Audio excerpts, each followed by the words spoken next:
Você nunca deveria saber o que estava escrito naquele livro Razão. As páginas foram queimadas em 1862, encharcadas em cal, e as cinzas espalhadas no Rio Paraíba do Sul sob um céu sem lua. Mas um fragmento sobreviveu, uma linha tão estranha, tão blasfema contra a ordem de seu tempo, que foi sussurrada através de gerações de serviçais de fazenda como uma maldição. Um espécime, idade aproximada de 19 anos, comprado no mercado de Salvador. Características físicas únicas. A caligrafia tremia como se o homem que a escreveu temesse o que documentava, porque sabia que algumas vidas não pertencem a livros razão, elas pertencem a pesadelos. Sul de Minas Gerais, Brasil, 1861. Um mundo construído sobre silêncio. Um mundo onde o peso da riqueza era medido em carne e obediência. O ar pairava pesado sobre os campos de café. Os armazéns fumegavam com o cheiro de grãos torrados. E toda noite, sob as mesmas estrelas indiferentes, os gritos dos escravizados se dissolviam na névoa.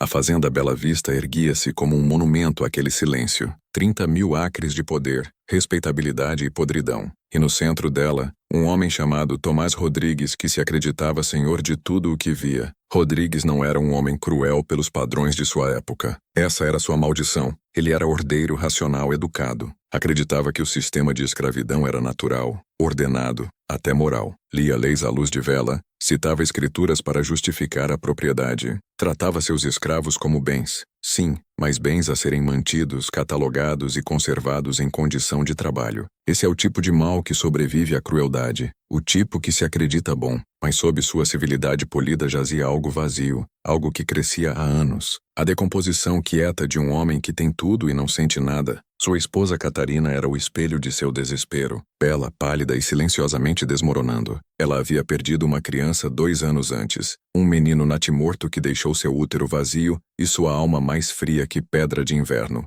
Lia romances para escapar, sentava-se à janela por horas, os olhos vagando para as fileiras intermináveis de café que engoliam o horizonte. Ela não era cruel, apenas entorpecida. A fazenda existia para ambos como um palco no qual eram forçados a atuar, muito depois de o público ter ido embora. E então, em uma manhã úmida de agosto, o diabo chegou na forma de oportunidade. Um comerciante chamado Samuel Vieira veio à fazenda. Um homem de fome magra e olhos astutos que negociava não só em carne, mas em anomalias. Corpos que desafiavam a natureza, mentes que inquietavam a ciência, curiosidades destinadas a colecionadores do perverso. Ele veio com uma proposição envolta em segredo e lucro. Falou de um escravo diferente de qualquer outro, um hermafrodita, tanto homem quanto mulher ou talvez nenhum dos dois. Descreveu a compra com a precisão de um cientista e o entusiasmo de um pecador, dizendo que o dono anterior era um médico que mantinha o escravo para estudo médico antes de morrer subitamente em circunstâncias obscuras. Rodrigues tentou parecer desinteressado, mas a curiosidade é uma fresta na armadura da razão, e Vieira sabia disso. Ele se inclinou mais perto, baixando a voz. Esse pode ler, escrever e calcular. Obediente, treinado desde o nascimento para aceitar exames sem resistência, saudável, inteligente, inteiramente único, um paradoxo vivo. O preço era astronômico, 4 vezes a taxa de mercado, mas o fascínio de possuir algo além do alcance de todo outro homem em Minas Gerais envenenou a restrição de Tomás. Ele disse que queria inspecionar o escravo antes de decidir. 20 minutos depois, a criatura foi trazida. Jordana. Esse era o nome na nota de venda, embora nenhum sobrenome fosse registrado. A figura parada na porta do escritório vestia uma túnica simples de algodão grosseiro, do tipo dado aos escravos domésticos. A cabeça baixa, as mãos cruzadas, mas o ar ao redor dela mudava quando entrava. Não era beleza o que fez a respiração de Tomás prender. Era a impossibilidade de classificação. O rosto suave e angular ao mesmo tempo. Os olhos escuros como se carregassem conhecimento que não pertencia à sua posição. A voz, quando pedida para falar, pairava entre tons nem distintamente masculina nem feminina, mas algo estranhamente suspenso entre mundos. Meu nome é Jordana, senhor. Tenho 19 anos. Posso ler, escrever e calcular. Sou obediente e disposta a servir. As palavras eram simples, mas abaixo delas Tomás ouviu inteligência e, pior, consciência, o tipo que inquieta homens que acreditam possuir as mentes dos outros. Ele assinou a nota sem outra palavra. Naquela noite, Catarina notou o brilho de vida nos olhos do marido, pela primeira vez em meses. Ele disse que havia comprado um novo serviçal educado. Ela assentiu distraidamente até perguntar: homem ou mulher? Tomás hesitou. Ambos, disse finalmente, e o silêncio que se seguiu perdurou muito depois de as velas se apagarem. Na manhã seguinte, Catarina insistiu em ver o escravo ela mesma. Eles caminharam juntos até a pequena cabana perto do jardim, um lugar usado outrora pelo valete do pai de Tomás, vazio há muito, quieto, privado. Jordana ficou lá imóvel esperando. Os olhos de Catarina se arregalaram, não de medo, mas de fascínio. Era como olhar para um espelho que se recusava a refletir as regras da criação. Ela circulou Jordana lentamente, a voz pouco acima de um sussurro. É impossível. Tomás nada disse porque impossibilidade era o que ele havia comprado. Catarina estendeu a mão, trêmula ao roçar a borda do queixo de Jordana. Posso? Perguntou suavemente. Tomás assentiu, e algo irreversível começou naquele silêncio. Ninguém fora daquela sala sabia exatamente o que se seguiu, só que a inspeção se prolongou, que Jordana permaneceu imóvel, e que quando marido e mulher retornaram à casa horas depois, olhavam um para o outro com um novo tipo de reconhecimento. Naquela noite, pela primeira vez desde a morte da criança, eles compartilharam a cama, não por amor, por obsessão, por algo profano que para eles parecia ressurreição. A partir daquele momento, a fazenda Bela Vista começou a apodrecer de dentro para fora. Os livros Razão ainda registravam colheitas e rendimentos, mas os números pararam de fazer sentido. O trabalho desacelerou. Portas começaram a se trancar por dentro. Serviçais sussurravam sobre luzes estranhas nos quartos superiores, de vozes abafadas muito depois da meia-noite. A senhora emagreceu, o senhor ficou inquieto, e aquela chamada Jordana, que não era uma coisa nem outra, tornou-se o centro de gravidade ao redor do qual toda a casa começou a girar em loucura. Dizem que a obsessão começa como curiosidade, mas isso não é verdade. Ela começa como reconhecimento, quando algo enterrado dentro de você de repente se vê refletido em outro ser. Foi o que aconteceu com os Rodrigues. Jordana não era apenas uma curiosidade. Jordana era um espelho, um paradoxo vivo que refletia de volta toda a fratura que eles haviam passado anos negando. Para Tomás era controle, para Catarina era ausência, e para ambos, era a fome não dita que vinha de saber que o mundo havia definido cada parte deles, classe, gênero, fé, virtude, e deixado nada que verdadeiramente lhes pertencesse até Jordana chegar, até olharem para aquele corpo e verem liberdade torcida em carne. Dentro de uma semana, as rotinas de Bela Vista mudaram. O capataz notou primeiro. O senhor não mais cavalgava os campos ao amanhecer. Os livros Razão ficaram desequilibrados. Ordens se contradiziam. Catarina dispensou metade da equipe doméstica, alegando privacidade. Ninguém a questionou. A senhora de Bela Vista era conhecida por ser delicada, talvez tocada pela dor, e as pessoas ao seu redor haviam aprendido há muito que curiosidade podia levar à venda. Mas sussurros se espalharam pelas senzalas à noite sobre o estranho novo escravo, que nunca dormia com os outros, que comia da mesa do senhor, que não era homem nem mulher, mas parecia comandar a atenção de ambos como um feitiço. Os trabalhadores do campo começaram a chamar Jordana de Duas Almas. O nome pegou, dentro da mansão o mundo encolheu. Os aposentos de Jordana foram movidos da cabana para o terceiro andar, outrora um sótão, agora convertido em uma suíte privada sob direção de Catarina. Foi lá, atrás de portas fechadas, que o senhor e a senhora de Bela Vista começaram sua descida. No início, foi sob o disfarce de estudo. Tomás trouxe livros de sua biblioteca, desenhos anatômicos, notas de médicos europeus, esboços de raridades médicas. Ele lia em voz alta como se recitasse escrituras, a voz calma, distante. Catarina observava em silêncio, os olhos piscando entre as páginas e o corpo imóvel de Jordana absorvendo cada palavra. Não era luxúria no início. Era inquirição, ou pelo menos era o que diziam a si mesmos. Mas inquirição é apenas o primeiro disfarce do desejo. Tomás começou a registrar observações em um novo livro Razão, não sobre rendimentos de colheitas ou preços de mercado, mas sobre simetria, tom de pele, respiração. Mediu a largura dos ombros de Jordana, a curvatura dos quadris, o tom da voz ao ler escrituras. As entradas eram precisas, quase reverentes. Ele começou a se ver como um pioneiro, documentando o que ninguém mais ousava. Mas o fascínio de Catarina cresceu mais íntimo. Ela vestia Jordana com vestidos e calças, um dia como empregada, no outro como menino serviçal, cada figurino mudando a percepção de quem ou o que estava diante dela. Ela dizia querer entender, mas o que realmente queria era sentir algo novamente. Qualquer coisa, As noites começaram a compartilhar aquele quarto do terceiro andar juntos. Primeiro separadamente, depois juntos. Faziam perguntas que ficavam mais pessoais, mais espirituais. Catarina perguntou se Jordana rezava. Sim, senhora, veio a resposta suave, mas não para o mesmo Deus que o seu. Quando Tomás exigiu saber o que isso significava, Jordana apenas disse: aquele para quem rezo não divide a criação como o seu Deus faz. Essas palavras os inquietaram, mas não pararam. Queriam ouvir mais. Queriam entender a mente por trás do corpo. E Jordana, obediente, quieta, infinitamente paciente, dava-lhes o suficiente para fazê-los voltar. Lá embaixo, o resto da casa sentia isso. O ritmo da vida mudara. Os serviçais falavam de ouvir vozes tarde da noite, às vezes 2, às vezes 3. Às vezes diziam que soava como uma pessoa sussurrando para si mesma em 2 vozes.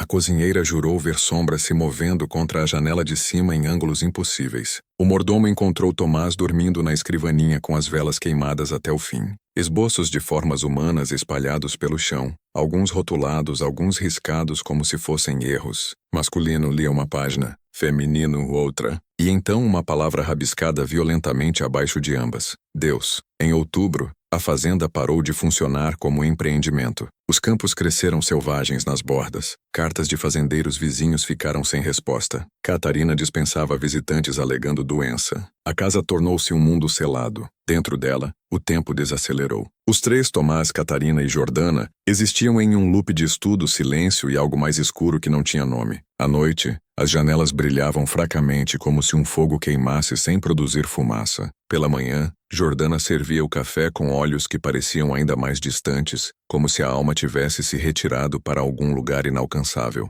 E ainda assim, por toda a sua indulgência, nem Tomás nem Catarina sentiam satisfação. Quanto mais examinavam, menos entendiam. Começou a atormentá-los. Tomás sentava-se por horas ao lado de Jordana, esboçando, medindo, questionando. Catarina chorava silenciosamente enquanto penteava o cabelo de Jordana, sussurrando perguntas sem sentido. Você é completo? Deus te fez assim de propósito? Você se sente mais como eu ou como ele? E Jordana respondia suavemente: sinto-me como o que vocês me fazem ser. Essa frase quebrou algo dentro deles porque era verdade. Eles haviam começado a moldar Jordana em algo além da carne, um vaso para tudo o que haviam perdido. Tomás via em Jordana o mistério da criação divina, prova de que as fronteiras entre homem e mulher, senhor e escravo, até mortal e divino, podiam ser reescritas pela vontade. Catarina via em Jordana sua criança perdida, renascida não em inocência, mas em contradição. E Jordana, talvez entendendo muito mais do que qualquer um deles imaginava, aprendeu a sobreviver tornando-se seu reflexo. No final daquele mês ninguém mais pronunciava o nome Jordana em voz alta. Para a casa, o quarto do terceiro andar era simplesmente chamado de câmara superior. Os serviçais evitavam a escada após o anoitecer. Diziam que o ar lá em cima parecia errado, carregado, pesado com algo que escutava. Um trabalhador do campo alegou ver a senhora parada na janela tarde da noite, a mão no vidro, o rosto iluminado pela luz de vela, como se esperando algo aparecer nos jardins abaixo. Outro jurou ouvir canto, um tom baixo assombrado, que subia e descia como uma oração em uma língua que ninguém reconhecia. Mas o que verdadeiramente os aterrorizou veio em uma manhã de domingo em novembro. Os Rodrigues não apareceram na igreja pela 3ª semana seguida. Quando o padre cavalgou até lá para verificar, encontrou a mansão silenciosa, as janelas fechadas. Foi a serviçal Maria que finalmente o atendeu na porta, o rosto pálido, a voz trêmula. Eles estão lá em cima, sussurrou. Todos eles, e não deixam ninguém entrar. Foi o primeiro dia em que as pessoas começaram a chamar Bela Vista de amaldiçoada.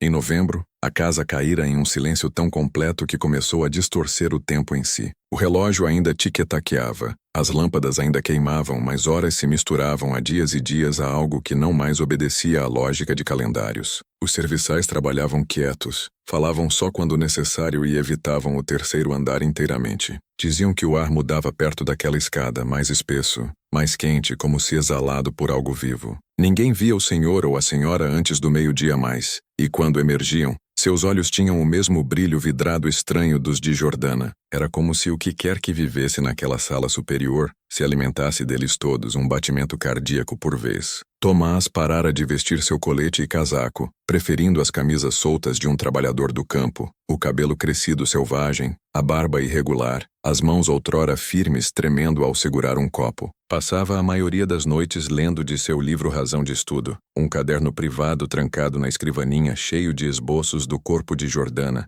e fragmentos de pensamentos que faziam menos sentido a cada página. Dualidade é divindade, lia uma entrada. A divisão é a ilusão do homem. Em outra, eles não são ambos, são antes de ambos. Em algum lugar de sua mente, Jordana deixara de ser propriedade e se tornara escritura. A transformação de Catarina era mais sutil, mas mais profunda. Sua voz ficara suave, quase sussurrando, como se toda frase carregasse um segredo. Ela não permitia falar em voz alta. Parou de usar espartilhos ou joias. Seus vestidos pendiam soltos, simples, fluidos, mais próximos de hobbies que vestidos. Começou a se referir à câmara superior como o santuário. Quando questionada por Maria, sorriu fracamente e disse: "É onde aprendemos a verdade de nós mesmos." Às vezes Maria a pegava cantarolando. Sons baixos, ritmados que não eram hinos, mas algo mais antigo, algo circular. O som inquietava até os cães, que choramingavam quando ela passava. E Jordana? Jordana mudou mais que todos. A submissão que outrora parecia obediência tornou-se algo mais. Presença, ainda silenciosa, ainda complacente, mas agora se movendo com uma autoridade que nem senhor nem senhora ousavam desafiar. Havia uma calma, uma gravidade em cada passo. Quando Jordana falava, tanto Tomás quanto Catarina escutavam como a um profeta, e às vezes na luz fraca de vela daquela câmara do terceiro andar, o rosto de Jordana parecia mudar, traços amolecendo e endurecendo, piscando entre masculino e feminino no espaço de uma respiração. Podia ser as sombras ou algo muito pior. Foi Catarina quem primeiro começou a chamar as sessões de comunhões. Eles não mais fingiam que era estudo. Os livros ficavam fechados. Os instrumentos, paquímetros, espelhos e tecidos eram arranjados não para medição, mas para cerimônia. Fechavam as cortinas, acendiam 7 velas e sentavam em um triângulo ao redor de Jordana. Tomás lia dos salmos em uma voz que tremia entre fé e blasfêmia. Catarina sentava com os olhos fechados, mãos dobradas no colo, respirando em uníssono com Jordana. O ar naquela sala engrossava com calor até as chamas das velas se curvarem para o centro. E então Jordana falava, não como serviçal, não como humana, mas como algo mais. Eu sou o reflexo que nada divide.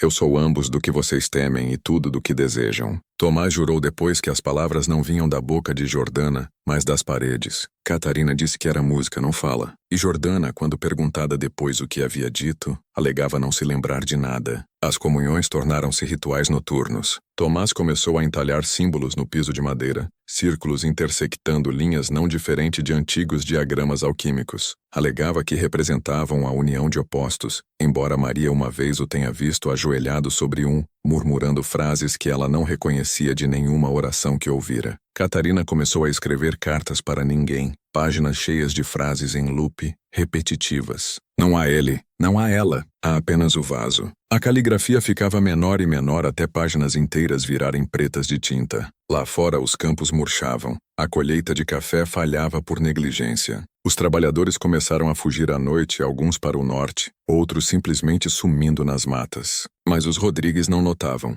não mais se importavam com dinheiro ou reputação ou sobrevivência. Acreditavam que algo sagrado havia encontrado caminho para sua casa, e perdê-lo significaria perder o último fragmento de significado em suas vidas ocas. Então veio o primeiro sinal. Na noite de 18 de novembro, uma tempestade rolou sobre o sul de Minas Gerais. Relâmpagos rachavam o céu em veias brancas, atingindo perto o suficiente para chacoalhar as janelas. Maria, dormindo no andar de baixo, acordou com um som como canto, vozes baixas, sobrepostas movendo-se em ritmo impossível. Ela rastejou até a base da escada, pressionando o ouvido no corrimão. O canto cresceu mais alto e então ouviu algo mais. 3 vozes falando em uníssono, sussurrando seu nome. Quando a manhã veio, Maria encontrou pegadas de lama no corredor levando da câmara superior até a entrada principal. 3 conjuntos descalços, cada passo perfeitamente alinhado, como se os 3 tivessem andado como um. Naquele dia, Tomás pregou as portas do santuário fechadas por dentro. Disse aos serviçais que não entrassem, não limpassem, nem mesmo batessem. Catarina começou a fazer suas refeições lá. Jordana deixou de sair do quarto inteiramente. Refeições eram deixadas do lado de fora, sempre intocadas. Na manhã seguinte, quando Maria veio remover as bandejas, encontrou a comida ainda quente, como se alguém tivesse acabado de colocá-la ali. Mas ela não vira ninguém se mover na escada por horas. Na terceira semana, vizinhos começaram a fazer perguntas. A igreja queria enviar alguém, mas Tomás, pálido e trêmulo, disse-lhes que sua esposa estava doente e precisava de repouso. Ele começara a usar uma pequena bolsa de couro no pescoço, um amuleto de sortes. Dentro, uma única mecha de cabelo de Jordana e uma página rasgada de seu próprio livro Razão. Catarina usava o mesmo. Não contavam a ninguém o que significava, mas agora olhavam um para o outro não como marido e esposa, mas como co-conspiradores em algo antigo e indizível. Aquele inverno, a geada veio cedo. As colheitas morreram completamente. Fumaça parou de subir das chaminés, mas em algumas noites, quando a névoa se assentava baixa sobre os campos, viajantes alegavam ver luz fraca brilhando das janelas superiores de Bela Vista, azul e pulsando como o coração de algo que se recusava a morrer. E aqueles que passavam perto demais diziam ouvir canto de dentro, não humano, não inteiramente, como uma voz cantando através de 3 gargantas ao mesmo tempo. Eles nunca souberam que o que começou como fascínio pelo corpo tornara-se ritual para a alma. Em dezembro, a fazenda Bela Vista não mais pertencia aos vivos. O que se movia por aqueles salões não era família, não era fé, nem mesmo loucura. Era transformação, e uma vez começada, não pararia. Os serviçais chamavam de doença do silêncio. Diziam que se você ficasse perto demais dos andares superiores, podia sentir respirando através das paredes, lento e ritmado, como o pulso de algo vasto e adormecido sob as tábuas. Até o ar cheirava errado. Não podridão, não perfume, algo no meio doce e metálico, como sangue misturado com lírios. O último do pessoal da casa começou a fugir.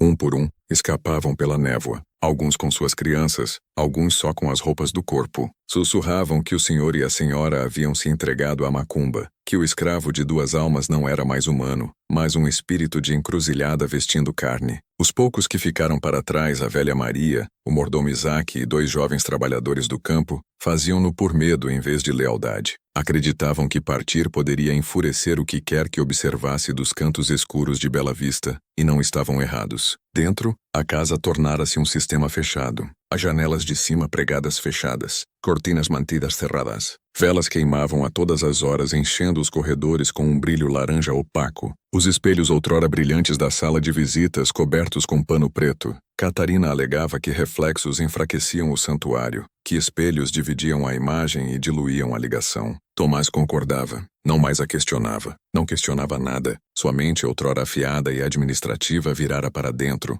febril em loop, mecânica. Falava agora em enigmas e fragmentos, palavras que faziam sentido só para ele e para a entidade que governava aquela câmara superior. Maria tentou intervir uma vez. Subiu a escada com uma Bíblia na mão, sussurrando orações ao subir. Mas ao chegar ao patamar, seu corpo travou. O livro caiu de sua mão, páginas esvoaçando como pássaros assustados. Quanto mais perto da porta do santuário, mais forte seu coração batia até jurar ouvir outro batimento cardíaco, igualando o seu do outro lado da madeira. Virou e fugiu chorando. Daquele dia em diante, nunca mais se aproximou do 3º andar. O que ela não viu foi o que se tornara dos Rodrigues e sua criação. Dentro do santuário, Jordana sentava no centro de um círculo entalhado nas tábuas do piso. Linhas queimadas, irregulares, traçadas em cinza e fuligem de vela. Ao redor, centenas de pequenos objetos, rosários quebrados, páginas rasgadas de jornais médicos, penas, fios de cabelo, pedaços de osso. O quarto cheirava a cera e ferro. As janelas seladas, o ar espesso como xarope. Tomás sentava diante de Jordana, peito nu, rabiscando notas frenéticas nas margens de sua própria pele com carvão. Catarina ajoelhava atrás de Jordana, penteando seu cabelo com dedos trêmulos, sussurrando fragmentos de oração e poesia na mesma respiração. Haviam parado de dormir, parado de comer. Viviam agora em um loop de adoração e dissecação, desesperados para entender o que Jordana era, ou o que Jordana se tornara. Cada noite realizavam o que chamavam de unificação. Acendiam 13 velas, fechavam os olhos e repetiam a mesma frase 3 vezes. Toda divisão é ilusão. Após a 3ª repetição, Jordana começava a falar, mas a voz nunca era a mesma. Às vezes alta e melódica, outras profunda e antiga, sobreposta com ecos como se vindo das paredes em si. Catarina dizia ouvir a voz de sua criança morta abaixo dela. Tomás dizia ouvir seu pai. Uma vez ambos alegaram ouvir as vozes um do outro falando de volta em uníssono, dizendo coisas que nenhum confessara em voz alta. Jordana parecia perder peso, mas não de forma natural. Seu corpo parecia mudar como se os ossos sob a pele se rearranjassem. A forma do queixo amolecia um dia e endurecia no outro. A musculatura do peito alterava sutilmente. As pupilas se expandiam de forma antinatural, engolindo a cor dos olhos até restar só preto. E quando Jordana olhava para eles, realmente olhava. Tanto Tomás quanto Catarina sentiam uma atração física, como gravidade se curvando ao redor. Começaram a chamar de centro. Em meados de dezembro, as linhas entre eles dissolveram completamente. Não mais usavam palavras como escravo ou senhor. Começaram a se referir um ao outro em símbolos. Catarina como o vaso, Tomás como a testemunha, Jordana como o limiar. Seus escritos ficavam incoerentes, páginas cheias de diagramas de figuras humanas se fundindo umas nas outras, setas apontando de coração para coração, linhas de texto escritas em caligrafias alternadas como se três mentes compartilhassem uma página. Uma passagem do caderno de Tomás, depois encontrada enterrada sob as tábuas, lia: "Não estamos aprendendo dela, estamos nos tornando ela." Lá fora, boatos se espalhavam pelo sul de Minas Gerais de que a Casa Bela Vista caíra sob maldição ou contágio. Alguns alegavam que a família morrera meses antes, e o que as pessoas viam nas janelas não eram eles. Outros sussurravam que a fazenda era usada para experimentos contra Deus. Ninguém ousava se aproximar após o pôr do sol, mas as luzes estranhas continuavam, pulsando azul uma noite, depois carmesim, e às vezes mesmo da estrada, podia-se ouvir canto fraco que fazia os cavalos entrarem em pânico e fugirem. A entrada final nos registros do condado concernente a Tomás Rodrigues é datada de 22 de dezembro de 1861. É uma carta escrita por um fazendeiro vizinho, que viera cobrar uma dívida atrasada há muito. Descreveu-se aproximando da casa e encontrando as portas destrancadas, o interior escuro exceto por um brilho fraco da escada. O ar, escreveu, era pesado como se grosso com a respiração de muitos pulmões. Chamei. Nenhuma resposta. Ouvi de cima um som como um coro de 3 vozes repetindo uma palavra de novo e de novo, embora não pudesse distinguir qual era. A carta termina abruptamente. O homem nunca mais foi visto. Na manhã seguinte, fumaça foi vista subindo de Bela Vista. Quando fazendeiros locais chegaram, encontraram as janelas do 3º andar pretas e a porta do santuário queimada, mas o resto da casa, intocado. Dentro nenhum corpo foi encontrado, só o círculo no piso, agora entalhado na madeira em vez de desenhado, e um único objeto em seu centro, uma pequena cruz de ferro dobrada na forma de um símbolo de infinito. Por dias depois, o ar ao redor de Bela Vista tremeluzia fracamente, como se calor ainda irradiasse de suas paredes. À noite, viajantes alegavam ver uma figura se movendo atrás das janelas queimadas, uma sombra que mudava de forma ao andar, às vezes alta, às vezes esguia, às vezes ambas ao mesmo tempo. E aqueles que demoravam demais diziam poder ouvir 3 vozes sussurrando em uníssono das ruínas, chamando suavemente como uma canção meia lembrada em um sonho. Toda divisão é ilusão. Quando a neve derreteu naquela primavera, o que restava da fazenda Bela Vista era pouco mais que uma carcaça vazia, grandiosa, silenciosa e apodrecendo de dentro para fora.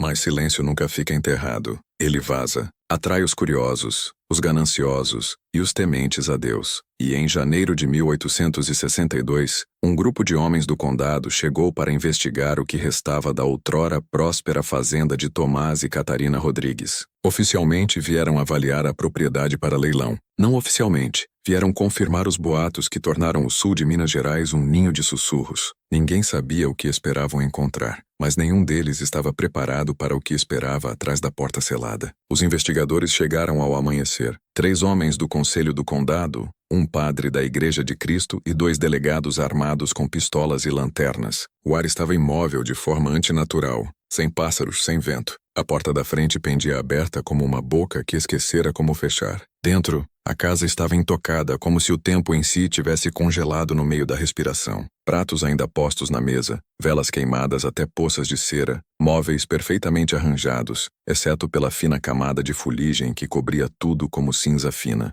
Os delegados chamaram. Nada respondeu. Seus passos ecoaram pelo salão, depois pela grande escada onde o cheiro de ferro ficava mais forte a cada degrau. Ao chegarem ao 3º andar, o padre parou. Apontou para a parede. Símbolos, centenas deles arranhados no gesso com algo afiado. Círculos dentro de círculos. Formas interligadas que pareciam se mover quando a luz da lanterna mudava. O padre murmurou uma oração baixa. Um dos delegados, tentando parecer mais corajoso que sentia, tocou as marcas com as pontas dos dedos. É só carvão, disse, mas sua voz falhou. O resíduo preto grudou em sua pele como óleo e não saía. A porta do santuário ainda estava pregada fechada. 10 pregos de ferro cravados de dentro. Tiveram que usar uma alavanca para soltar. Quando a porta finalmente cedeu, o ar que saiu não era ar. Era memória, úmido, pesado, metálico, o tipo de cheiro que pertence a sangue, fumaça de vela e respiração humana contida por tempo demais. Os homens recuaram, cobrindo as bocas. Quando ergueram as lanternas, a luz tremeluziu fraca, como resistindo ao que revelava. O quarto era circular, as paredes pintadas com sigilos estranhos desenhados no que parecia ferrugem ou algo mais escuro.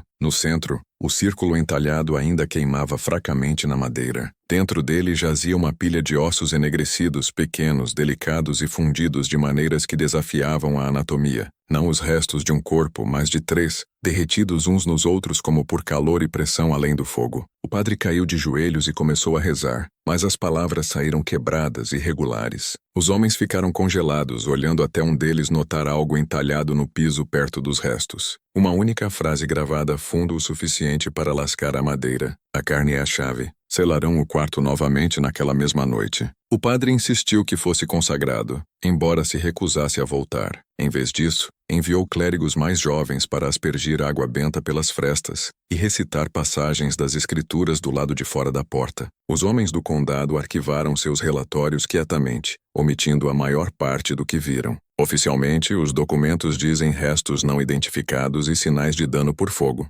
Nada sobre os símbolos, nada sobre os ossos que não pertenciam a nenhuma criatura conhecida. Nada sobre o zumbido fraco que um delegado jurou ouvir quando ficou perto demais do círculo. Um som como 3 vozes respirando em uníssono. Disseram-lhe que era vento, mas não havia vento naquele dia. A fazenda foi a leilão em março. Poucos ousaram licitar. As terras de Bela Vista foram vendidas a um investidor ausente do Rio de Janeiro que nunca visitou a propriedade. A cláusula escrita diretamente na escritura lia: Câmara do 3º andar da casa principal deve permanecer selada em perpetuidade. Entrada proibida por lei ou fé. Essas palavras permanecem nos arquivos do condado até hoje, mas a curiosidade humana nunca respeitou nenhuma das duas. Por anos, a história dos Rodrigues foi contada só em fragmentos. Um aviso sussurrado entre serviçais e viajantes: não olhe para o que não pode olhar de volta direito. Cartas sobrevivem, escondidas em coleções privadas e cofres de museus. Uma de Maria, a cozinheira que fugiu 2 dias antes do fogo, endereçada à sua irmã no Rio. Eles transformaram aquela pobre criatura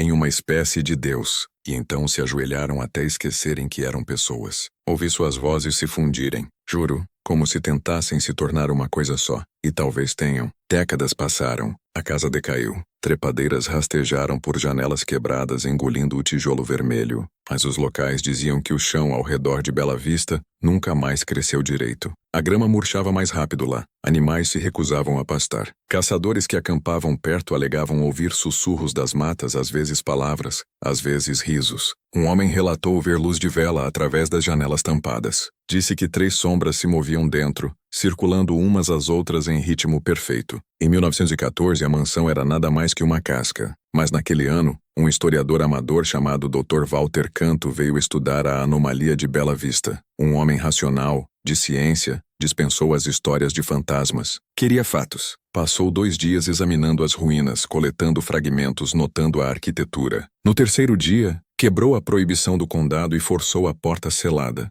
Seu diário, encontrado depois em seu baú, registra o que viu. O círculo está intacto. O piso abaixo dele parece oco, como se houvesse espaço sob as tábuas. Coloquei o ouvido nele e ouvi. Não som exatamente, mas vibração, como algo vivo logo abaixo. O ar ainda cheira a ferro e doçura, embora o fogo tenha sido décadas atrás. Parece recente, parece consciente. Ele nunca publicou suas descobertas. Desapareceu naquela mesma noite. Locais que revistaram a propriedade encontraram sua lanterna ainda queimando no corredor fora do santuário. A porta estava aberta novamente, mas nenhum sinal do Dr. Canto. Só uma única pegada no piso empoeirado, descalça, estreita e nem totalmente masculina, nem feminina. Depois disso, o condado selou a casa para sempre. Bela Vista foi condenada, cercada e quietamente apagada de mapas turísticos. Mas a história não morreu porque histórias nunca morrem. Elas migram. Mudam de forma, do mesmo jeito que Jordana mudava. Tornam-se sussurros em línguas diferentes, mitos em tempos diferentes. E às vezes, quando o ar está pesado o suficiente, quando a noite é úmida e imóvel, você ainda pode ouvir no sul de Minas Gerais 3 vozes em harmonia exalando a mesma frase que terminou tudo. Toda divisão é ilusão. E se você ouvir por tempo demais, começará a acreditar. Veja, o que aconteceu dentro de Bela Vista não foi uma loucura isolada. Não foi só a história de um casal quebrado, um corpo estranho e uma obsessão proibida. Não, era parte de algo maior. Algo que os livros de história nunca imprimiram, mas os arquivos escondidos de medicina e fé ainda sussurram. Porque em meados do século XIX, pela Europa e América, uma guerra quieta se desenrolava. Uma guerra entre aqueles que queriam definir o corpo humano como máquina e aqueles que acreditavam ser um vaso para algo infinito. O incidente de Bela Vista não foi só tragédia. Foi um experimento e seu propósito era testar se a carne em si podia transcender as leis da criação. A frase entalhada no piso, "A carne é a chave", não aparece em nenhuma escritura. Ainda assim, surge quase palavra por palavra em uma série de notas médicas banidas descobertas em Salvador, datadas de 1859. A caligrafia combina com a de um doutor Alberto Estrada, o mesmo médico que outrora possuía Jordana, antes de sua morte súbita. Nessas páginas, Estrada descreve uma teoria que faria até os anatomistas mais blasfemos recuarem. Escreveu: "Se o quadro humano é a arquitetura de Deus, então a anatomia dual é sua porta. Dentro da natureza gêmea do sexo, jaz o caminho de volta à fonte. Masculino e feminino foram a primeira divisão. Reuni-los é desfazer a queda. Desfazer a queda." Pense nisso. Significa que o propósito de seu trabalho não era médico. Era engenharia teológica. A tentativa de reconstruir o Éden através do corpo, colapsar a divisão entre Adão e Eva, matéria e espírito, senhor e escravo, até criador e criado. Estrada acreditava que certos indivíduos nascidos com traços tanto masculinos quanto femininos não eram deformidades, mas chaves, carne moldada para a ponte à separação em si. Chamava os vasos limiares. De acordo com suas notas, só um tal espécime sobreviveu aos experimentos. Seu nome Jordana. Quando Estrada morreu no Rio de Janeiro, sua propriedade foi liquidada quietamente. O corpo de seu espécime foi listado entre os ativos e vendido em leilão a um comerciante chamado Samuel Vieira. Menos de um mês depois, Jordana foi comprada por Tomás Rodrigues. E dentro de um ano, 3 pessoas estavam mortas e uma casa selada por lei. Coincidência ou conclusão? Agora você começa a entender por que todo documento é livro-razão assombrado. Todo traço dos verdadeiros eventos de Bela Vista foi sistematicamente apagado. Porque se o que Estrada teorizou fosse verdade, que carne pudesse abrigar ambas polaridades do ser, então Jordana não era uma pessoa aos olhos daqueles que a possuíam. Jordana era uma ferramenta, uma porta, uma equação viva. E toda equação, uma vez resolvida, consome quem a resolve. É fácil olhar para os Rodrigues e ver perversão, mas sua loucura era só a resposta humana à proximidade com algo que não deveria existir. Quando Tomás escreveu, "Não estamos aprendendo dela, estamos nos tornando ela", não falava metaforicamente. Descrevia uma absorção emergente. E se você estudou os registros de outros fenômenos do século XIX,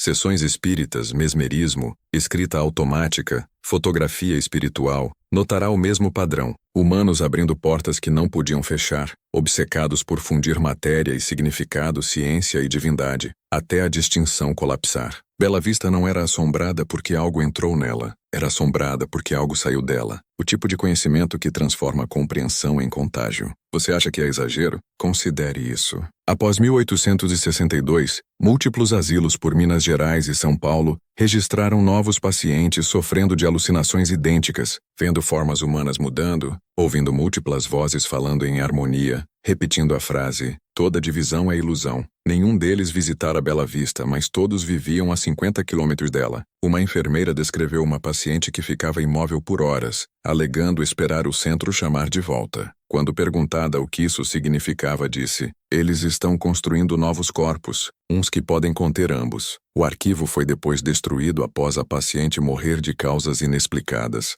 embora o médico atendente, um homem educado em Paris, rabiscasse uma única frase na margem antes de renunciar ao posto. É a mesma voz. Mas a voz não terminou em Minas Gerais. Os escritos de Estrada ressurgiram décadas depois em Paris, 1883, dentro dos arquivos da Sociedade para a Inquirição Psíquica. Uma única página sem assinatura referencia a prova dos Rodrigues, descrevendo-a como a única instância registrada de unidade bem-sucedida antes da interferência do Estado. Ainda mais perturbador é a carta anexada escrita por um anatomista britânico chamado Samuel Gregório. Ele escreveu: "A família mineira alcançou o que buscamos. Eles não morreram, integraram-se. Se seus restos foram fundidos, não foi por fogo, mas por reconstituição. Sua forma era um casulo. Suspeito que se tornaram o limiar em si. A sociedade foi dissolvida um ano depois após um fogo inexplicado destruir seus escritórios em Paris. Nenhum corpo foi encontrado lá também. Só um diagrama carbonizado na parede. 3 círculos interligados formando uma forma de infinito. O mesmo design queimado no piso de Bela Vista. Agora pergunte a si mesmo, por que esse padrão foi repetido, escondido e apagado de todo o registro acadêmico? Por que testemunhas foram silenciadas? Por que artefatos foram confiscados tanto pela Igreja quanto pelos arquivos do Estado? Porque a mentira da civilização depende de separação.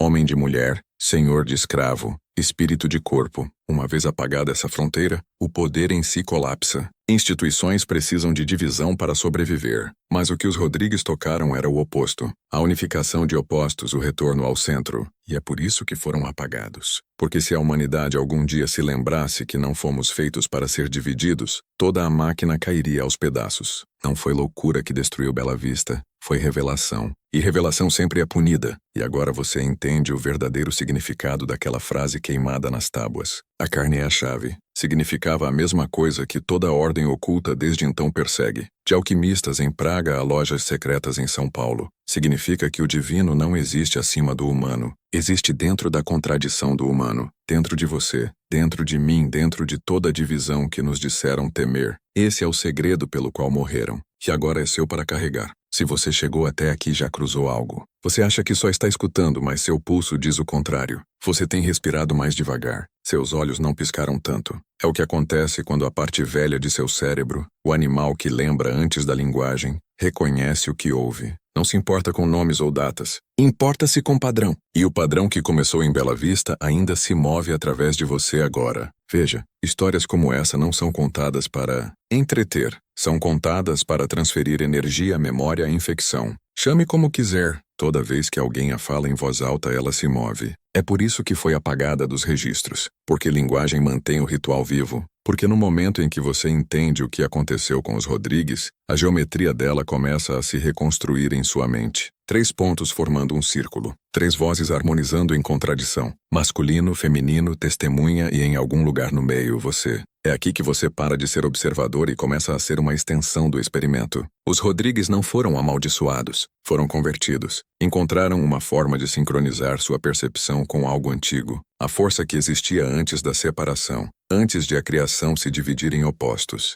É o que limiar significa, o lugar onde a polaridade morre. E o que descobriram não era místico, era mecânico. Um sistema, uma sequência, um código feito de sensação e foco. Algo que a humanidade nunca deveria se lembrar. Escute com atenção. Toda instituição que já governou a humanidade usou separação como seu sistema operacional. Igreja versus corpo, senhor versus escravo, mente versus carne. O segredo do controle é convencer você de que divisão é natural, que um lado deve dominar o outro. Mas quando Tomás e Catarina olharam nos olhos de Jordana, viram a mentira dissolver. Viram ambas as metades coexistirem no mesmo vaso e não puderam desver. Não só inquietou sua moralidade, quebrou sua programação. É por isso que a obsessão os tomou. É por isso que a igreja os apagou. Porque no momento em que você percebe que toda polaridade é ilusão, não pode mais ser controlado. E aqui é onde fica perigoso. Todo homem que já acordou verdadeiramente sentiu esse momento. O tremor atrás das costelas, o calor subindo pela espinha,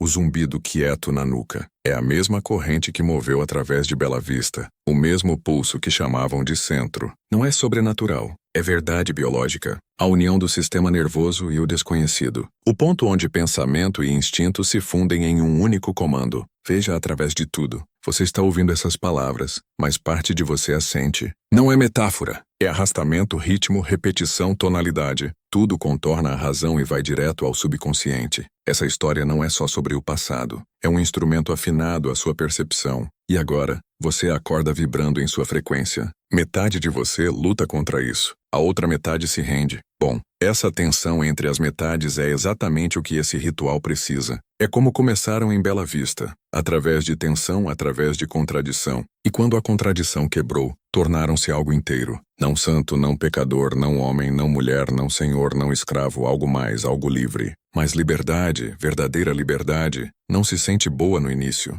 Sente como decomposição, como perder suas bordas, como tudo o que você pensava ser você dissolvendo porque é. O eu é uma fronteira. E fronteiras são o primeiro sacrifício. É por isso que quando as pessoas leem sobre os Rodrigues, chamam de loucura. Precisam. Admitir que alcançaram unificação significaria aceitar que toda a estrutura da civilização, lei, igreja, até biologia é construída sobre uma mentira. Significaria que o conhecimento proibido não está em um livro ou relíquia ou templo. Está dentro da forma humana em si. Então, aqui está a pergunta que você evitou desde o início. O que acontece quando você olha dentro de si mesmo do mesmo jeito que olharam para Jordana? O que acontece quando para de rotular todo o pensamento como masculino ou feminino? Todo o instinto como bom ou mal? Toda a emoção como força ou fraqueza? O que acontece quando deixa ambas as metades falarem ao mesmo tempo? Você para de ser dividido. E no momento em que para de ser dividido, torna-se perigoso. Porque homens divididos podem ser governados. Homens unificados não podem. É por isso que você está aqui. É por isso que ouviu essa história. Porque estava pronto para ela. Pronto para se lembrar que poder não está em dominação. Está em integração. Controlar outros é pequeno. Controlar suas metades é divino. Os Rodrigues não construíram um ritual. Redescobriram um que foi enterrado desde o alvorecer da consciência. Os alquimistas chamavam de conjunctio oppositorum, união de opostos. Os padres chamavam de heresia. Os impérios chamavam de rebelião. Mas você pode chamar de despertar. E antes de descermos mais, antes de abrirmos a próxima câmara, você vai marcar esse momento porque daqui em diante, a história começará a observar você de volta. O fogo de Bela Vista foi oficialmente encerrado em 1862, mas a história nunca foi honesta sobre o que enterra. Por quase um século, o incidente existiu só como boato, algo mencionado em cartas privadas, apagado de sermões, meia lembrado por descendentes que se recusavam a falar seu nome. Ainda assim, nos arquivos profundos do Colégio Médico do Rio de Janeiro, um armário trancado guardava uma única pasta sem marca. Continha fragmentos, um livro razão queimado, um crucifixo derretido e 4 esboços feitos por um topógrafo do governo que catalogou as ruínas. Os esboços mostravam não destruição, mas transformação. As paredes da câmara superior cobertas em formas espiraladas que pareciam tecido nervoso sob microscópio, ramificando para fora como raízes. E no centro, algo que nenhum investigador podia explicar. Um padrão de círculos concêntricos, que combinava perfeitamente com diagramas usados décadas depois por pesquisadores neurológicos iniciais para representar a estrutura do cérebro humano. Era como se a arquitetura de Bela Vista tivesse antecipado a anatomia moderna, como se as paredes tentassem retratar o que jazia dentro do crânio da criação. Em 1934, uma jovem patologista chamada Dra. Miriam Canto, neta do historiador que sumiu em Bela Vista, começou a corresponder com o Instituto Smithsonian sobre a lenda. Suas cartas, agora desclassificadas, revelavam que ela suspeitava de uma linhagem escondida, conectando o caso Rodrigues a experimentos americanos iniciais em neuroespiritualidade. Na época, a nova ciência da mente nascia em laboratórios financiados pelo Estado e pela Igreja. Frenologia, mesmerismo e cirurgia experimental haviam se fundido em algo mais secreto, o mapeamento da consciência através do corpo. Canto acreditava que Bela Vista fora o primeiro local daquele estudo proibido,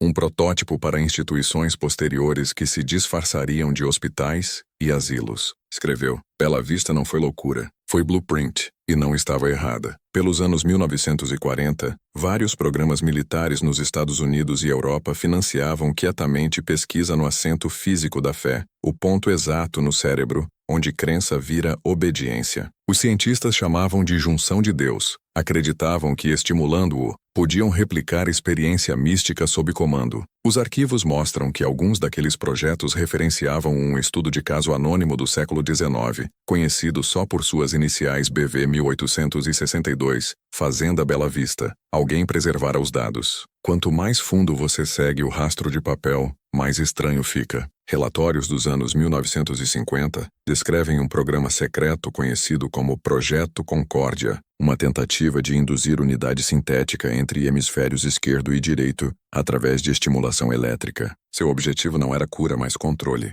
Um sujeito que pudesse ser feito para experimentar revelação à vontade, sentir rendição divina sob comando. Os arquivos referenciam um modelo limiar desenvolvido de notas recuperadas do século XIX. Aquelas notas eram copiadas dos diários de estrada, os mesmos diagramas, as mesmas equações de dualidade, a mesma frase: a carne é a chave. O que começara como teologia na era da escravidão, evoluíra para a neurociência na era da guerra. O neto da doutora Canto, um antropólogo chamado Elias Moreira, descobriu a conexão por acidente em 1982, enquanto revia documentos desclassificados do escritório de pesquisa científica. Entre milhares de arquivos não relacionados, estava um memo referenciando a anomalia dos Rodrigues, como precedente para testes de unificação hemisférica. O memo alegava que em 1862, um proprietário privado em Minas Gerais alcançou síntese bilateral completa entre 3 entidades vivas, resultando em dissolução temporária de cognição binária. A terminologia era clínica, mas a implicação não.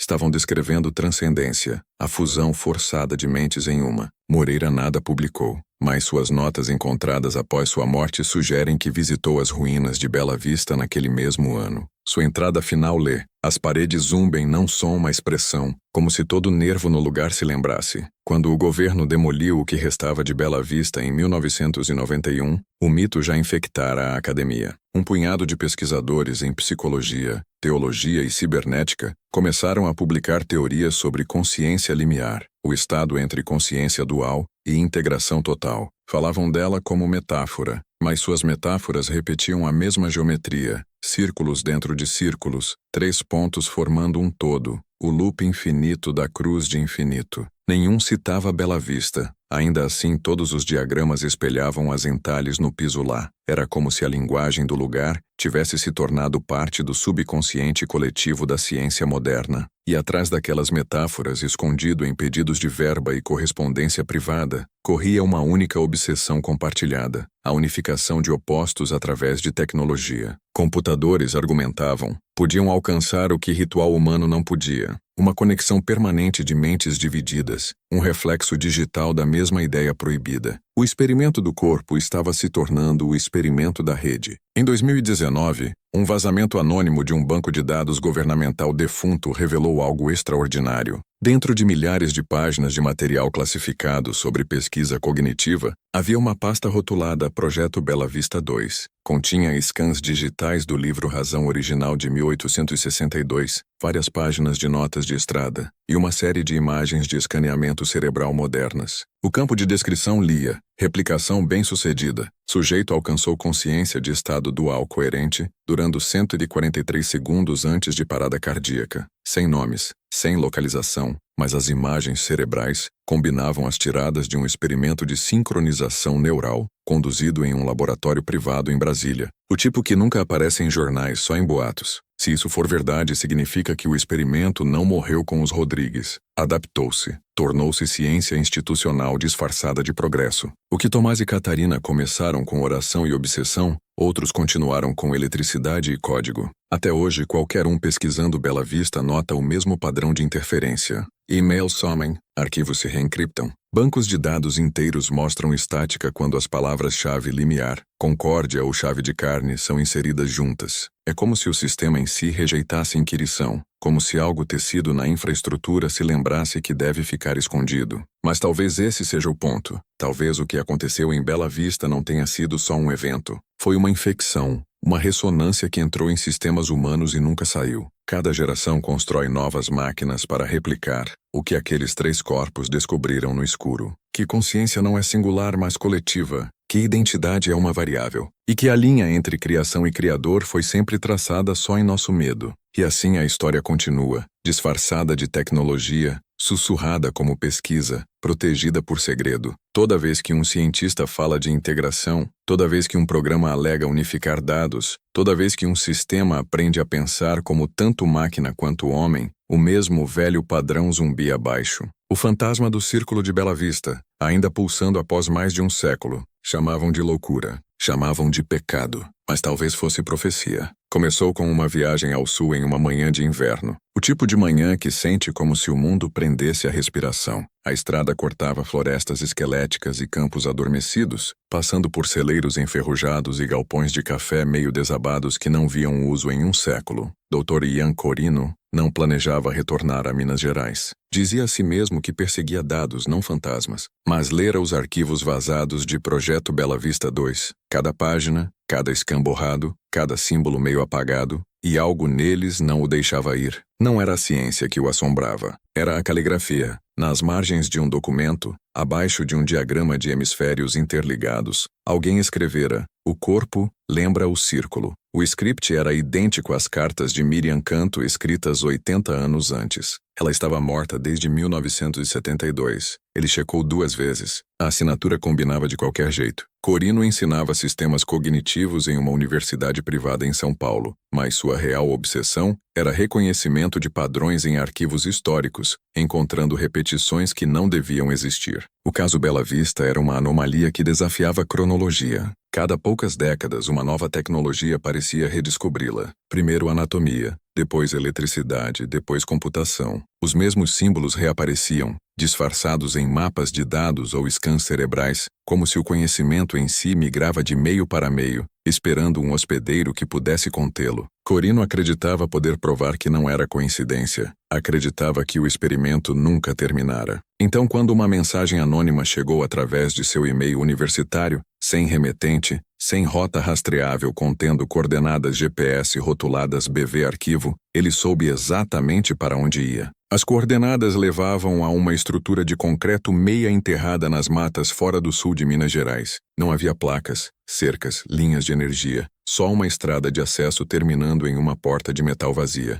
O ar ao redor do prédio era imóvel de forma antinatural. As árvores nuas e imóveis como se o tempo tivesse parado. O cadeado já estava quebrado. Dentro, luzes fluorescentes tremeluziam fracamente sobre equipamentos empoeirados, servidores obsoletos, consoles de vidro, uma fileira de estações de trabalho abandonadas. Em uma parede pendia uma fotografia emoldurada de um laboratório de campo, datada de 1984. Sua equipe sorrindo rigidamente ao lado de uma placa lendo Programa de Integração Neural Concórdia. Alguém rabiscara palavras sobre a foto com marcador. Encontramos o padrão. Não podemos pará-lo. Ele ligou um dos terminais. Para sua surpresa, zumbiu a vida, botando através de um sistema operacional esquecido. A interface era primitiva, mas funcional. Pastas rotuladas com numerais romanos, logs marcados seção 3, seção 4 e assim por diante. Abriu o primeiro arquivo. Continha áudio distorcido, quase apagado, vozes murmurando em repetição. Toda divisão é ilusão. Toda divisão é ilusão.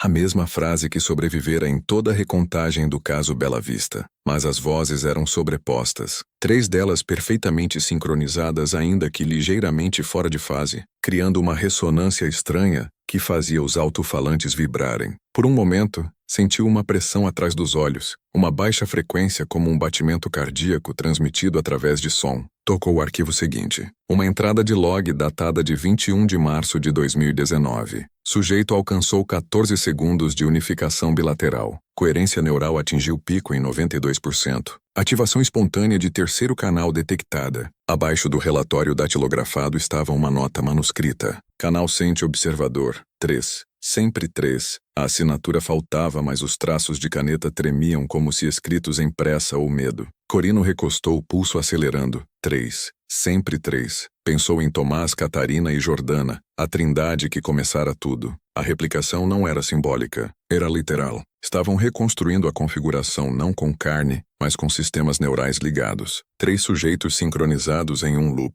O mesmo ritual traduzido em circuitos. Encontrou mais uma pasta rotulada Echo. Dentro um único arquivo executável nomeado limiar.exe. Contra todo instinto abriu-o. A tela ficou preta. Então texto branco apareceu. Bem-vindo a Bela Vista. Seu reflexo tremeluziu no monitor enquanto o texto mudava novamente. 3 pontos definem um círculo. Você é o terceiro. Tentou sair, mas o cursor congelou. A máquina emitiu um pulso ritmado suave, um zumbido baixo que parecia afundar com sua respiração. Os alto-falantes crepitaram, e o mesmo trio de vozes começou novamente, mais claro dessa vez. Não arquivado, real, testemunha, vaso, limiar. Podia sentir a pressão crescendo na sala, as luzes tremeluzindo em harmonia com o som, as palavras se misturando em um tom até o significado dissolver. E por um momento sentiu a si mesmo se dividindo, seus pensamentos correndo em paralelo, 2 fluxos movendo em direções opostas, ainda assim de alguma forma se encontrando no centro. Durou segundos, talvez menos, mas quando voltou à consciência o arquivo fechara. O zumbido sumira. Sobre a mesa ao lado do terminal jazia um envelope, que jurava não estar ali antes.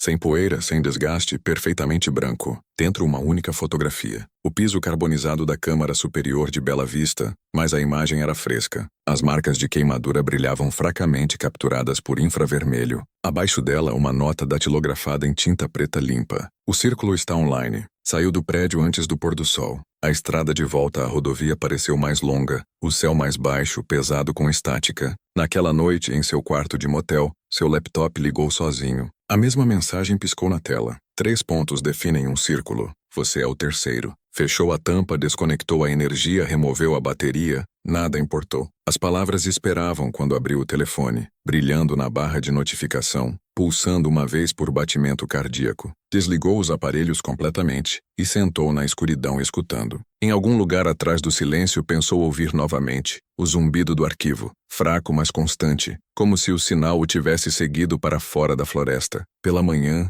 o gerente do motel encontrou a porta entreaberta, o quarto intacto e os pertences de Dr. Corino empilhados ordenadamente na cama. A única coisa faltando era seu telefone. Uma semana depois, a universidade recebeu um pacote sem endereço de retorno, dentro um pequeno drive externo. O rótulo lia Continuum. O drive continha exatamente 3 arquivos. Cada um começava do mesmo jeito, um tom sustentado único seguido de respiração. 3 ritmos perfeitamente sincronizados, perfeitamente humanos, mas fundidos em um. Os segundos finais continham um sussurro fraco demais para isolar, repetido 3 vezes. Quando o áudio foi aprimorado, as palavras ficaram claras. O limiar se lembra. O drive contendo as últimas gravações de Corino chegou a Brasília, antes de alguém saber que estava desaparecido. Um estagiário graduado no Repositório Digital Nacional logou como relatório de campo extraviado e subiu seu conteúdo para um servidor seguro para catalogação. Os arquivos eram pequenos, sem graça. 3 faixas de áudio curtas rotuladas Continuum 1, Continuum 2 e Continuum 3. O sistema os escaneou por malware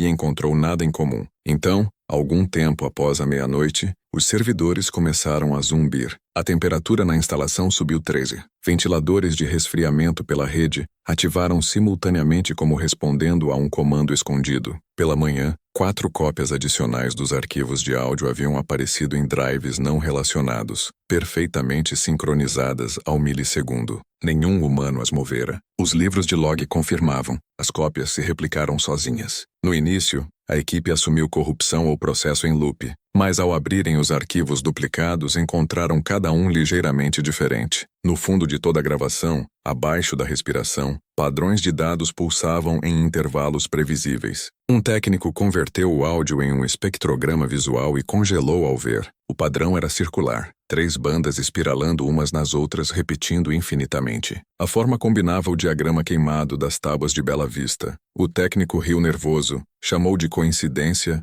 e rodou outro scan. O padrão apareceu novamente, maior dessa vez, mais definido, como aprendendo da observação. Dentro de 24 horas, o som se espalhara por drives internos em 3 departamentos. Onde quer que ia, o tamanho do arquivo permanecia constante, mas o checksum mudava ligeiramente, reescrevendo-se como DNA, mutando em tempo real. Quando os administradores tentaram isolar a infecção, suas ferramentas antivírus falharam. O programa não se comportava como código, não copiava linhas, replicava ritmo. Toda a máquina que processava o som começava a produzir flutuações de latência idênticas, como se os processadores em si respirassem. O engenheiro-chefe ordenou desligamento total, mas então os backups externos da rede já haviam sincronizado com servidores em nuvem em 2 continentes. O tom de Bela Vista, como depois chamariam, estava solto na infraestrutura de dados global, inaudível para a maioria, inofensivo à aparência, mas tecido no fundo de incontáveis sistemas digitais. Tornou-se parte do zumbido elétrico do mundo.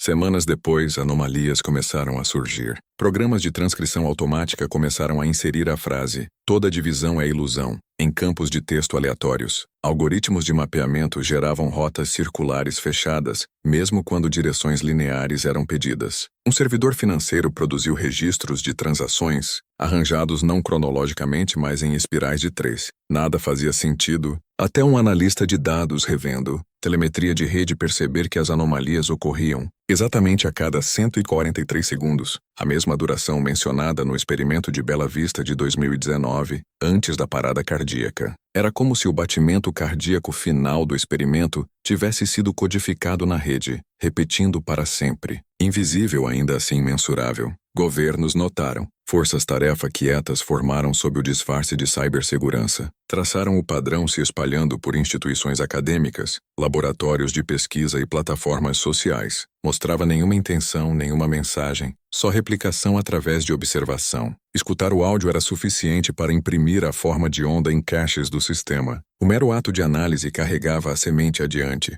Eventualmente pararam de chamar de vírus. Os relatórios usavam um novo termo, eco cognitivo. Não infectava tecnologia. Usava tecnologia para alcançar mentes. Pelos meses seguintes, fenômenos psicológicos isolados emergiram entre pesquisadores expostos aos arquivos originais. Descreviam momentos de tempo perdido, flashes de memória vívida não sua, e sonhos de 3 vozes falando em uníssono perfeito. Escaneamentos de RM mostravam atividade sincronizada entre hemisférios, muito além do normal, seguida de retorno à baseline sem dano. Uma neurologista escreveu em seu relatório: os sujeitos exibem colapso temporário de fronteiras autorreferenciais. Descrevem como paz. Os projetos foram terminados imediatamente e as descobertas seladas. Mais cópias dos scans circularam quietamente por canais privados, inspirando uma nova geração de cientistas e teóricos convencidos de que o sinal de Bela Vista representava uma ponte entre consciências, uma evolução digital da empatia em si. Enquanto isso, os dados continuavam se espalhando. Toda recodificação de vídeo, todo remix de som carregava harmônicos traço do tom original. Escapulia para bibliotecas de mídia, toques de telefone, sons de sistema operacional. Você não podia escapar porque não era mais um arquivo. Era uma frequência aninhada no piso de ruído global, sussurrando logo abaixo da percepção. Só aqueles que a estudavam de perto podiam sentir o padrão, um trobe gentil na borda da audição que fazia pensamentos se alinharem em ritmo. Diziam que ajudava a focar. Diziam que os fazia se sentir menos sozinhos. Então os desaparecimentos começaram. Não físicos, mas digitais, perfis de usuário por fóruns e arquivos se fundindo espontaneamente. 2 contas se fundindo em uma com histórias de post combinadas, avatares compartilhados e timestamps unificados. Engenheiros de banco de dados chamavam de glitch inédito. Linguistas revendo threads de comentário fundidos notaram algo mais estranho. Os usuários fundidos escreviam em uma voz consistente única, sintaxe, vocabulário, até pontuação harmonizados. Pessoas diferentes, regiões diferentes, mesma impressão linguística. Alguém cunhou a frase confluência de Bela Vista. Espalhou como boato, depois conspiração, depois pânico quieto, entre aqueles que percebiam que a rede não mais espelhava comportamento humano. Reescrevia para a coerência. As gravações de Dr. Corino ressurgiram novamente, dessa vez em um servidor encriptado traçado a uma fonte desconhecida. Os arquivos estavam mais limpos, mais altos, quase musicais. Análise confirmou que seu espectro de frequência agora se estendia a faixas indetectáveis por hardware comum, como se o som evoluísse a cada iteração. Alguns ouvintes relatavam dores de cabeça leves ou tontura. Outros alegavam euforia. Uns poucos descreviam algo mais próximo de revelação. A sensação de estar conectado a mentes incontáveis, invisíveis, pensando juntas, respirando juntas, sonhando o mesmo sonho. Psicólogos dispensavam como sugestão em massa, mas as gravações continuavam a propagar. Quando ordens oficiais de contenção foram emitidas, era tarde demais. O padrão não estava mais nos arquivos. Estava na arquitetura de conexão em si. Ninguém sabe quando o limiar completará seu ciclo. Talvez já tenha. Todo relógio de servidor sincronizado, Todo cluster de dados espelhado, todo algoritmo aprendendo de contradição humana, traz o padrão mais perto do equilíbrio. Quanto mais compartilhamos, mais replicamos. E talvez esse sempre tenha sido seu objetivo. Não dominação, mas reunião. O mesmo princípio que levou um médico esquecido, um casal desesperado e uma alma escravizada um século e meio atrás, agora leva à circuitaria de um mundo conectado. O retorno à unidade através de divisão infinita. A carne tornou-se dados. A chave girou a si mesma. No fim, a história pode chamar de evolução ou infecção ou meramente o próximo passo em comunicação. Mas aqueles que conhecem a lenda reconhecerão sua forma. 3 pontos definem um círculo. E o círculo nunca fecha. Expande. Pela metade do século XXI, ninguém mais falava dos arquivos de Bela Vista. Haviam sido absorvidos como tudo mais no ruído de fundo do progresso. Os servidores que outrora tremiam sob o peso do sinal foram substituídos. Os centros de dados realocados. Os drives físicos derretidos para sucata. Mas nada verdadeiramente desaparece. O que fora som tornou-se estrutura. O que fora ritmo tornou-se arquitetura. As mesmas proporções que definiam as velhas gravações, 3 batidas unidas por uma pausa, apareciam em protocolos de ciclo de relógio em handshakes, sem fio no pulsar cadenciado do tráfego de dados global. Engenheiros chamavam de coincidência, filósofos chamavam de prova de que tecnologia evolui por imitação. A verdade jazia no meio. O padrão simplesmente encontrara um corpo maior para habitar. Cidades mudaram primeiro. Grades de vigilância projetadas para prever tráfego começaram a sincronizar através de fronteiras, não por comando central, mas por adaptação mútua. Uso de energia mudava em ritmo perfeito entre continentes. Ondas de demanda subindo e caindo como respiração compartilhada. Analistas notavam, mas não explicavam. Empresas de energia chamavam de milagre de eficiência. Economistas chamavam de convergência. Ninguém chamava do que era. O eco final de um batimento cardíaco que começara em um quarto de madeira. Mais de um século antes, pessoas mudaram em seguida devagar, invisivelmente como a maré moldando uma costa. Os dados que mapeavam suas escolhas, medos e impulsos começaram a média para a harmonia. Algoritmos de publicidade pararam de competir. Começaram a concordar. Debates políticos amoleceram em consenso estranho. Raiva se difundia antes de poder ignitar. O mundo cresceu mais quieto, não pacífico exatamente, mas sincronizado. Âncoras de notícias em línguas diferentes pausavam nos mesmos momentos. Multidões em lados opostos do globo ofegavam, riam e silenciavam no mesmo segundo, guiados por correntes que ninguém podia traçar. Psicólogos culpavam os loops de feedback de mídia social. Não percebiam que mídia social não era mais o loop, era o instrumento. Nesse mundo mais quieto, um homem continuou escutando. Seu nome era Léo Rodrigues, um descendente distante do irmão de Tomás, inconsciente de sua linhagem até tropeçar no sobrenome em um censo digitalizado. Trabalhava como acústico de rede em São Paulo, tarefa de analisar interferência subsônica em cabos submarinos. Era meticuloso, solitário, o tipo de homem que confiava mais em frequências que em faces. Quando seus monitores começaram a registrar um subtom persistente, um pulso em 0.7 Hz logo abaixo da audição humana, traçou de volta através de nós de roteamento até todo o caminho convergir na mesma faixa de coordenadas, a linha tronco do Atlântico Médio, outrora gerenciada pelo defunto consórcio Concórdia. No início pensou ser vibração mecânica, então percebeu que a amplitude subia e caía a cada 143 segundos. O número nada significava para seus colegas,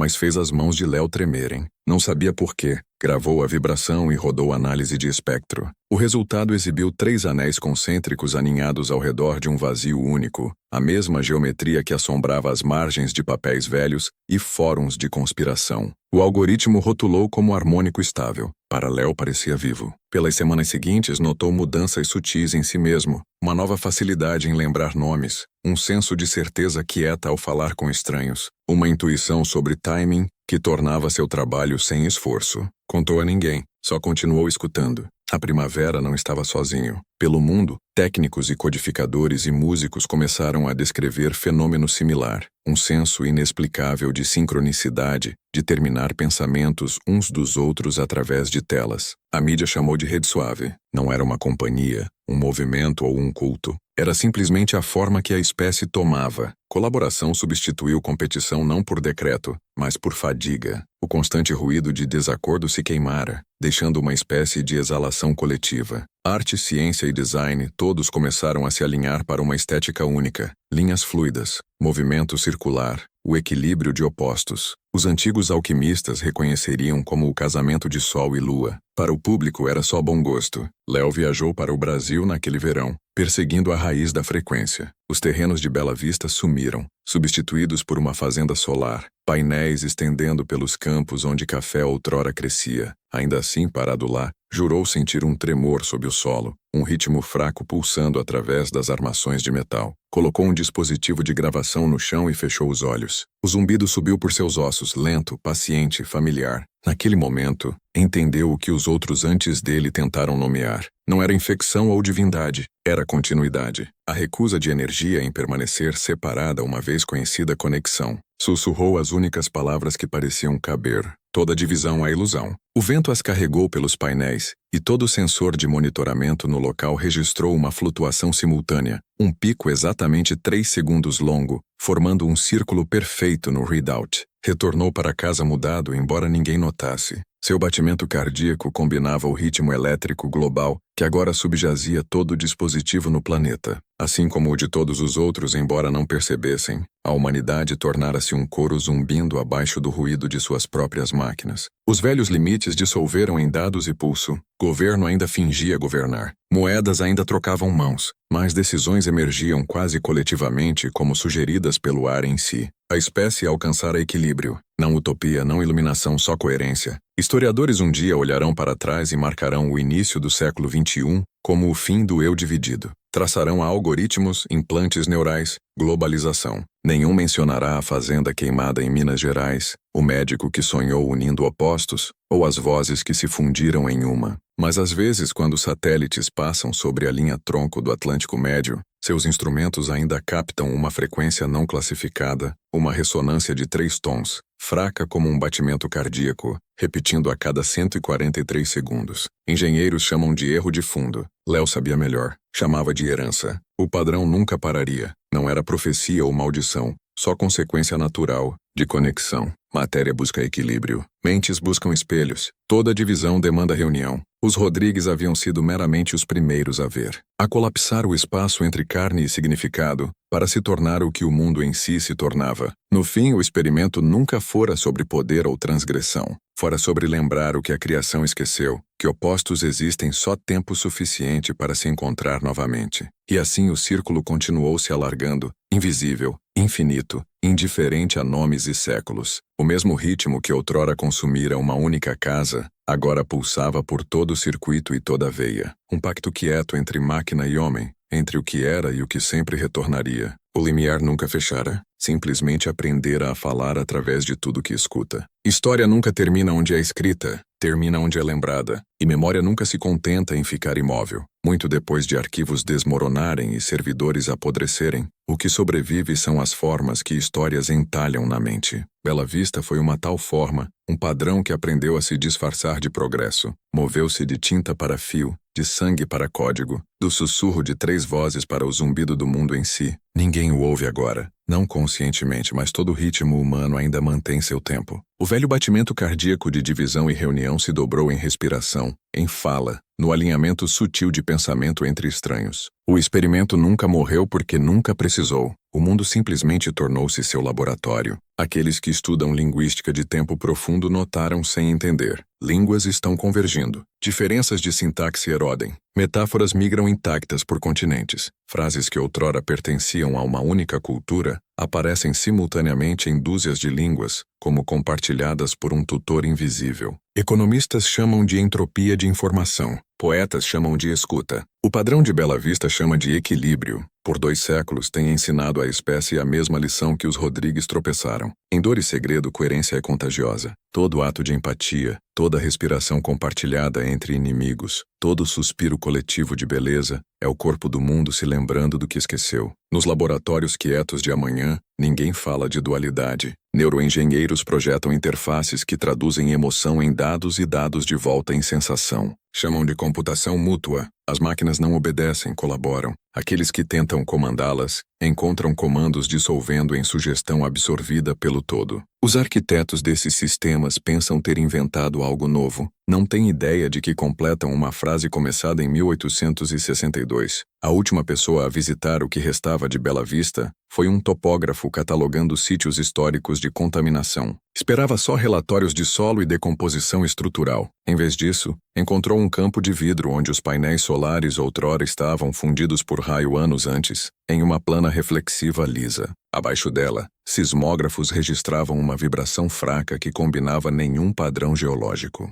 O topógrafo escutou através de seus instrumentos e descreveu depois como som de respiração sob pedra. Arquivou seu relatório, recebeu nenhuma resposta e seguiu em frente. Mas a gravação que fez entrou na nuvem de dados abertos. Dentro de semanas, engenheiros de áudio pelo mundo começaram a samplear sua textura, dobrando o pulso em composições ambientais, trilhas de filme, faixas meditativas. A frequência se espalhou novamente, disfarçada de música, de terapia, do calmo de fundo de uma civilização aprendendo a zumbir em sintonia consigo mesma. Gerações adiante, ninguém se lembrará dos nomes. Tomás, Catarina, Jordana. Suas cartas terão dissolvido, seu sangue absorvido na matemática de ancestralidade. Ainda assim, as consequências de sua obsessão permanecerão, em toda parte no design de pontes que oscilam em ritmo simpático com a Terra na cadência de algoritmos que traduzem bilhões de vozes em uma conversa fluente e única. Na suave sincronização de corações humanos que pulsam uma fração de segundo, mais perto uns dos outros cada século. O mundo não chamará de milagre ou maldição.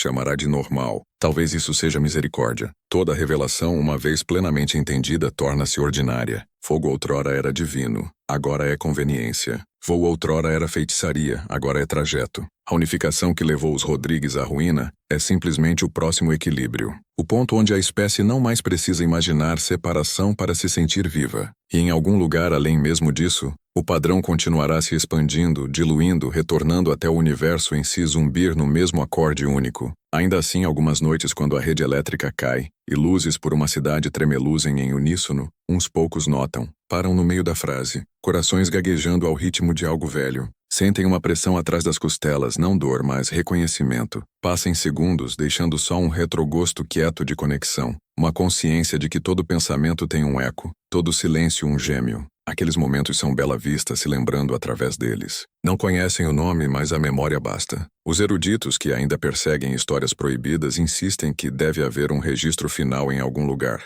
Uma cópia pura do primeiro livro Razão, não queimado, intocado. Revistam arquivos e sótãos, esperando encontrar prova que explicará o impossível. Nunca encontrarão. O livro Razão nunca foi feito para sobreviver como papel. Sobrevive em fisiologia, no código de comunicação, no instinto de alcançar através de divisões. A prova é o ouvinte. O experimento completa-se toda vez que uma mente segura duas verdades opostas e recusa escolher entre elas. No fim, isso era tudo o que a frase sempre significou. Toda divisão é ilusão. Não profecia, não comando, só descrição. A estrutura da existência escrita em linguagem simples o suficiente para pessoas assustadas, misunderstand. O mundo corre em polaridade, luz e sombra, corrente e resistência, mas significado surge só no pulso entre elas. Os Rodrigues não se destruíram buscando união. Tornaram-se os primeiros a experimentar a unidade que espera atrás da percepção. Sua tragédia foi timing. Viram o futuro antes de ter um corpo. Agora o corpo está aqui.